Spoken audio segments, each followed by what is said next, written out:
Okay, tree tap video 2. Now I'm going to give the camera off to my son, and he's going to do it, and I'm going to tell you what I'm doing here.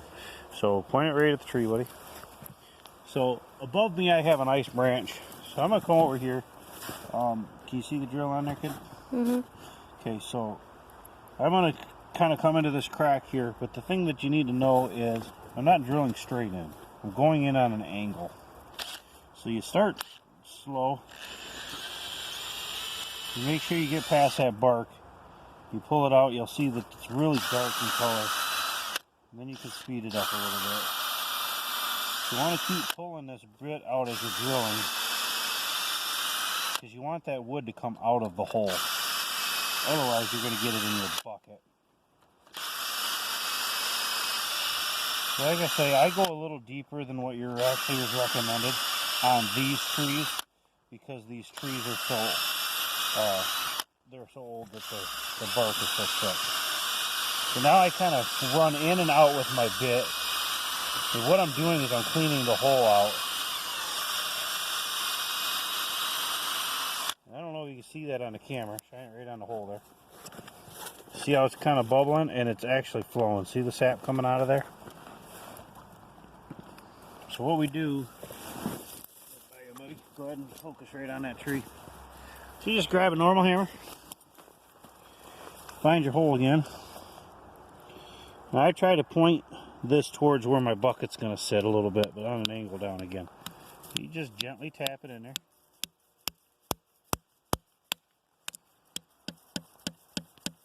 Until she's nice and solid.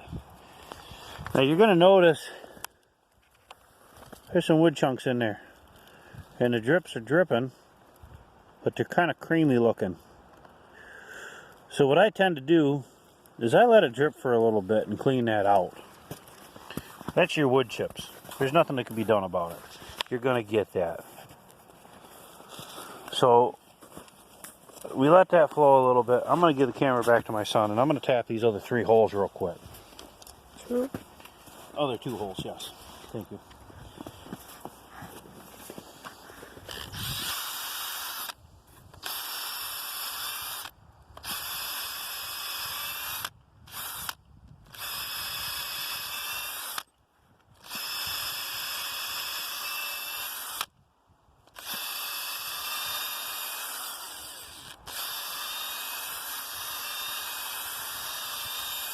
That was a clean out pass. Go over here. We're actually going to put this one towards the back side of this tree. So we're going to have to run a little longer hose here.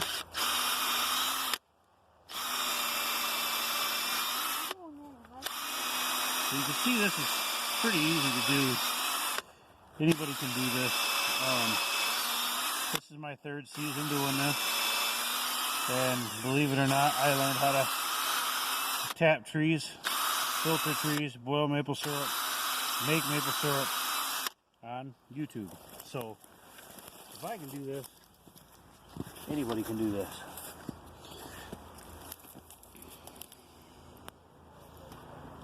So these have been cleaned.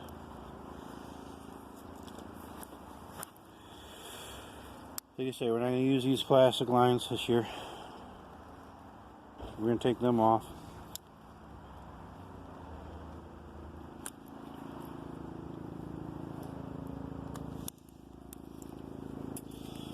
Take the tape off. We're not going to use that, because this year we have the right size.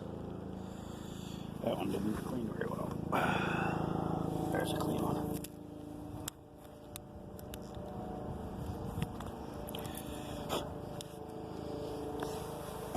So, again, we find our hole. Point it towards where the bucket's going to sit. Give her a tap till she's nice and tight. You want to make sure these are good and tight. You don't want to go so much that it splits the tree. But you want to make sure they're good and tight, because otherwise they'll leak and run down the tree. And that's why I ended up taping these up last year, because I used the wrong size drill bit. So you can make a mistake. It's easy to do. And you're wasting nature's bounty.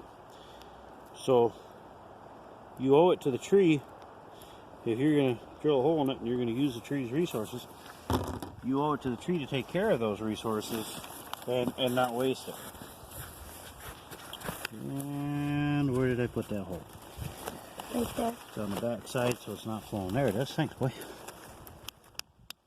So this one's not flowing. The sun's going down now, so they're about done flowing for the day. I've been working a lot. I'm actually a few weeks behind, so, but we're gonna do it anyway. So now,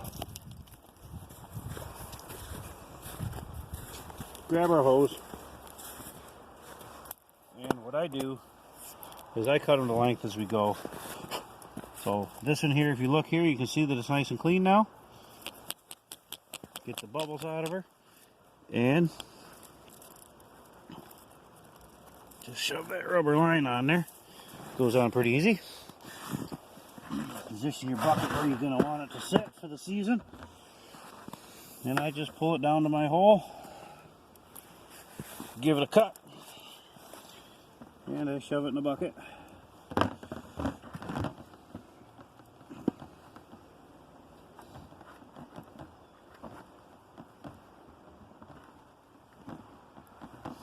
Holes could have been a little bit bigger,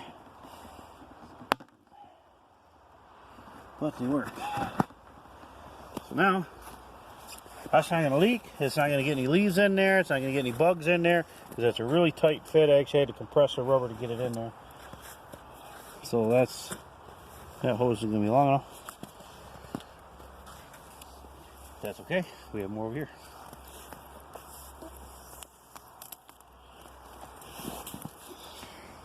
See, it's nice and clear, and you know, it doesn't hurt. Give that a taste. It's nice and sweet. Couldn't taste that, Xavier. Sweet, isn't it? Mm-hmm. It's good stuff.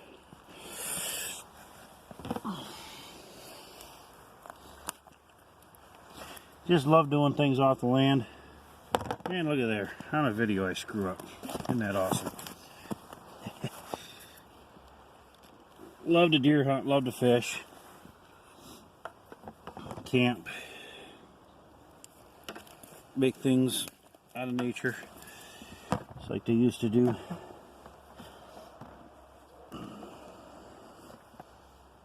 I figure, why not?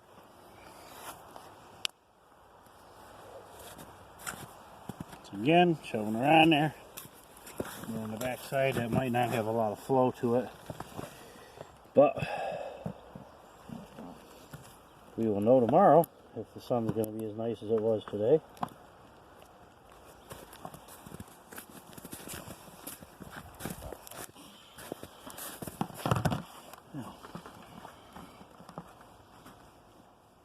I should have drilled these holes out bigger, maybe.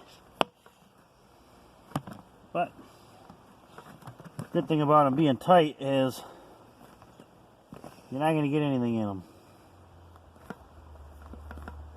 You're not going to get any rain to go into them when it's raining, none of that. So, pretty much, that's all there is to it. We just drilled 3 trees.